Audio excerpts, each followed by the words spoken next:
नमस्कार, मैं हूं आपके साथ सुनील कुमार शर्मा और आप देख रहे हैं न्यूज जन आवाज। जोधपुर में पूर्व उपराष्ट्रपति स्वर्गीय भैरव सिंह शेखावत की मूर्ति अनावरण समारोह। मुख्यमंत्री भजनलाल शर्मा को बताया सबसे सफल और जनसेवा के प्रति समर्पित नेता। भैरव सिंह शेखावत लोकतांत्रिक मूल्यों के जीवंत प्रतीक थे, यह कहना है श्रीमान राजनाथ सिंह जी का।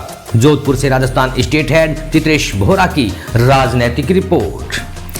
केंद्रीय रक्षा मंत्री राजनाथ सिंह ने गुरुवार को जोधपुर में पूर्व उपराष्ट्रपति भैरव सिंह शेखावत की प्रतिमा अनावरण समारोह में कहा कि स्वर्गीय शेखावत लोकतांत्रिक मूल्यों, पारदर्शिता और जनसेवा की राजनीति के जीवंत प्रतीक थे।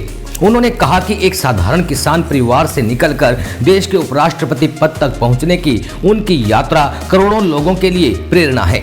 राजनाथ सिंह ने कहा कि स्वर्गीय शेखावत द्वारा शुरू की गई अंत्योदय योजना को अंतर्राष्ट्रीय स्तर पर सराहना मिली थी। उनका उद्देश्य समाज के अंतिम पायदान पर खड़े व्यक्ति को संबल देना था।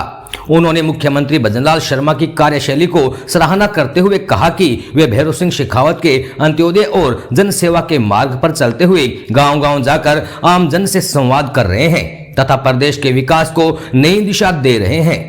उन्होंने कहा कि पिछले 2 वर्षों में राजस्थान शिक्षा, स्वास्थ्य, कृषि, उद्योग और आधारभूत सुविधाओं सहित सभी क्षेत्रों में तेजी से आगे बढ़ा है। उन्होंने विश्वास जताया कि भविष्य में भजनलाल शर्मा सफल एवं कामयाब मुख्यमंत्री के तौर पर जाने जाएंगे। रक्षा मंत्री ने कहा कि प्रधानमंत्री नरेंद्र मोदी के नेतृत्व में भारत की वैश्विक प्रतिष्ठा लगातार बढ़ रही है और पूरा विश्व इसे स्वीकार कर रहा है। उन्होंने एक राष्ट्र एक चुनाव की अवधारणा का उल्लेख करते हुए कहा कि इसकी सोच की नींव भी भैरव सिंह शेखावत ने बहुत पहले रखी थी। मुख्यमंत्री भजनलाल शर्मा ने कहा कि स्वर्गीय शेखावत राजनीति में नैतिक मूल्यों, लोकतांत्रिक मर्यादाओं और जनसेवा के प्रतीक थे। उन्होंने कहा कि उनकी सरकार किसान, महिला, युवा और गरीब कल्याण के लिए निरंतर कार्य कर रही है। मुख्यमंत्री ने बताया कि राज्य सरकार ने 78 लाख किसानों को ब्याज मुक्त फसली ऋण उपलब्ध कराया है तथा युवाओं को रोजगार देने के लिए बड़े स्तर पर भर्तियां भी की जा रही हैं। राजस्थान स्टेट हेड चित्रेश बोहरा की रिपोर्ट के साथ देखते रहिए न्यूज जन आवाज। राजस्थान के यशस्वी और कर्मठ मुख्यमंत्री श्री भजनलाल जी शर्मा, महाराजा धीराज श्रीमान गज सिंह जी, श्रीमती हेमलता राजे साहिबा, जोधपुर और बहुत ही गतिशील व्यक्तित्व के धनी, कुशल वक्ता, संस्कृति एवं पर्यटन मंत्री भारत सरकार श्री गजन सिंह जी शेखावत, जोगाराम जी पटेल, संसदीय कार्य, विधि और न्याय मंत्री राजस्थान सरकार, राजस्थान के शिक्षा मंत्री Shri Madan ji Dilawar, Shri Madan Singh ji Rathore, member of parliament और भारतीय जनता पार्टी राजस्थान के अध्यक्ष श्री राजेंद्र जी गहलोत, सांसद राज्यसभा पीपी चौधरी जी, अतुल भंसाली जी, देवेंद्र जी जोशी, बाबू सिंह जी राठौर, श्री भैरव राम जी सियोल, बाद में मंच पर मेरे आग्रह पर आए हैं श्री नरपत सिंह जी, पूर्व मंत्री है,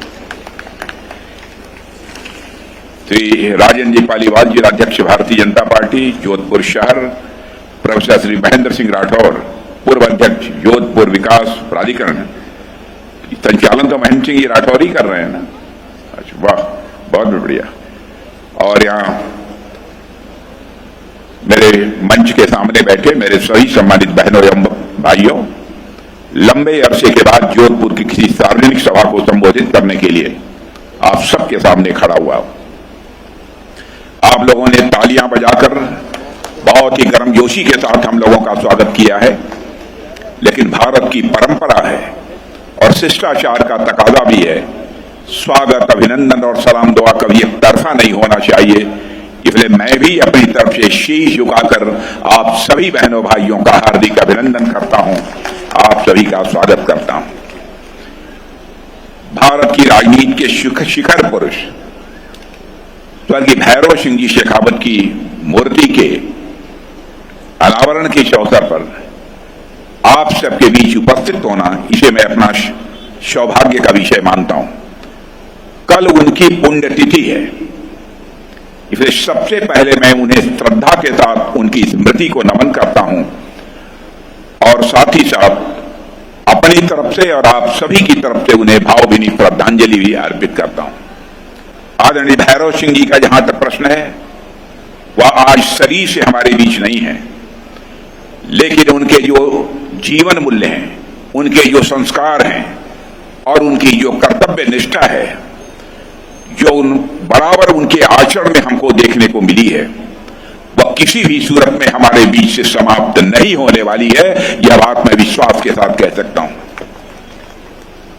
जो भी जिन जीवन मूल्यों को अपनाकर उन्होंने अपने राजनीतिक जीवन में अपनी राजनीतिक यात्रा पूरी की है, मैं समझता हूं वह सब सारे जीवन मूल्य सदैव सामाजिक और राजनीतिक क्षेत्र में काम करते हुए हम लोगों का मार्गदर्शन करते ही रहेंगे।